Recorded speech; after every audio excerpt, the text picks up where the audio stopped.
Assalamualaikum warahmatullahi wabarakatuh. Hai anakku, bagaimana dengan kabar kalian?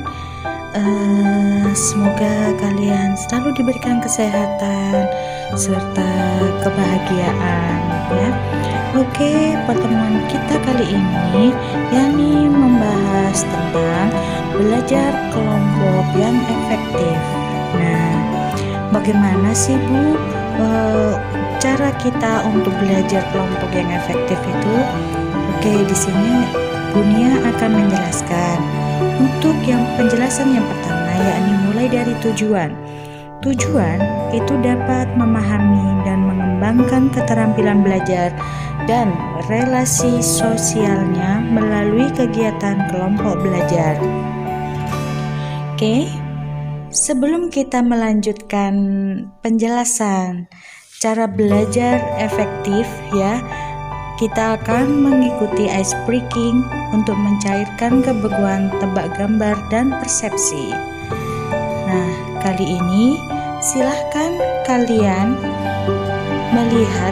bisakah melihat binatang yang ada di dalam gambar tersebut? Lalu sebutkan.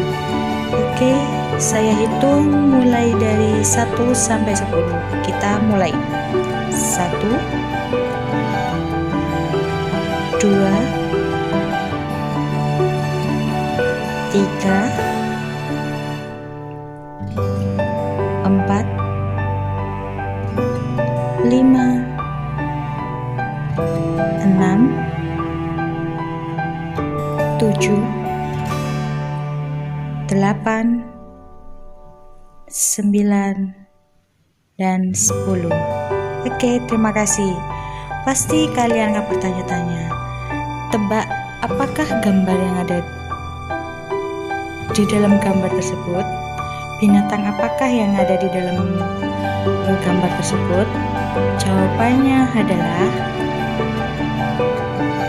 rusa atau kejah. Nah, seperti itu anakku ya. Oke, kali ini kita lanjutkan. Untuk persepsinya, untuk mendapatkan nilai baik di sekolah bukanlah hal perkara yang mudah. Kita harus tekun belajar. Sekarang, bagaimana cara kita untuk bisa melakukannya? Niat saja itu tidak cukup bila tidak dilaksanakan. Lalu, bagaimana bila ada materi pembelajaran yang tidak kita mengerti? Pastinya, kita menanyakan ini ke guru di sekolah atau guru di tempat bimbingan belajar atau bimbel. Selain itu, kamu juga bisa menanyakan pelajaran yang tidak kamu mengerti dengan cara belajar kelompok. Belajar kelompok merupakan salah satu metode belajar yang dianggap bagus untuk perkembangan siswa. Pengertian dari belajar kelompok itu ada dua, yakni yang pertama sebuah model pembelajaran di mana peserta didik belajar bekerja sama dalam sebuah kelompok untuk menyelesaikan tugas belajar.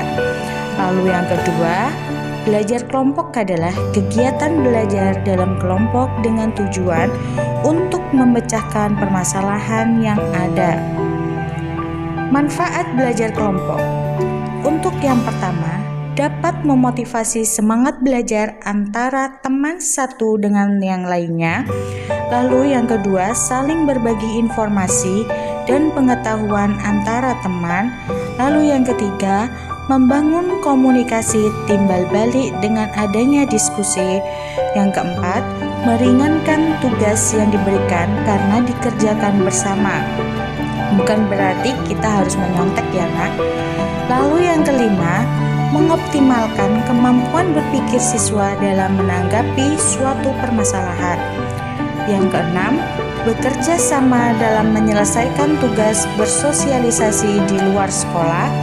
Lalu yang ketujuh, belajar lebih menyenangkan karena dikerjakan secara berkelompok.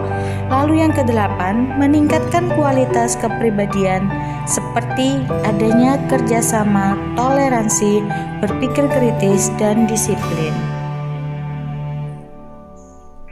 Lalu belajar kelompok yang efektif yakni 1. Pilih teman yang paling cocok untuk bergabung dalam satu kelompok yang terdiri dari 3-5 orang. Lalu yang kedua, tentukan dan sepakati bersama kapan, di mana, dan apa yang akan dibahas serta apa yang perlu dipersiapkan untuk keperluan belajar kelompok. Yang ketiga, setelah berkumpul secara bergilir, tetapkan siapa pimpinan kelompok yang akan mengatur diskusi dan siapa penulis yang akan mencatat hasil diskusi. Lalu yang terakhir, ciptakan suasana belajar yang serius tapi santai. Yang kelima, rumuskan pertanyaan atau permasalahan yang akan dipecahkan bersama dan batasi ruang lingkupnya agar pembahasan tidak menyimpang. Lalu yang keenam, bahas dan pecahkan setiap persoalan satu persatu sampai tuntas. Lalu yang ketujuh, bila terdapat persoalan yang tidak dapat dipecahkan atau tidak ada kesepakatan antar anggota, tangguhkan saja kemudian minta pendapat guru. Lanjutkan ke persoalan yang lain. Dan yang terakhir, kesimpulan hasil diskusi dapat dicatat penulis, lalu dibagikan kepada anggota berkelompok untuk dipelajari lebih lanjut di rumah masing-masing. Dan yang terakhir, yakni hal-hal yang perlu diperhatikan dalam kerja kelompok bersama adalah 1. Pembentukan kelompok. Lalu yang kedua, tempat belajar. 3. Persiapkan belajar. Lalu yang keempat, pengantar bicara. Yang kelima, waktu belajar. Dan yang terakhir, cara pelaksanaan. Sekian presentasi dari Ustazah, dan terima kasih untuk anak-anakku. Semoga kita bisa berjumpa di lain waktu. See you. Wassalamualaikum warahmatullahi wabarakatuh.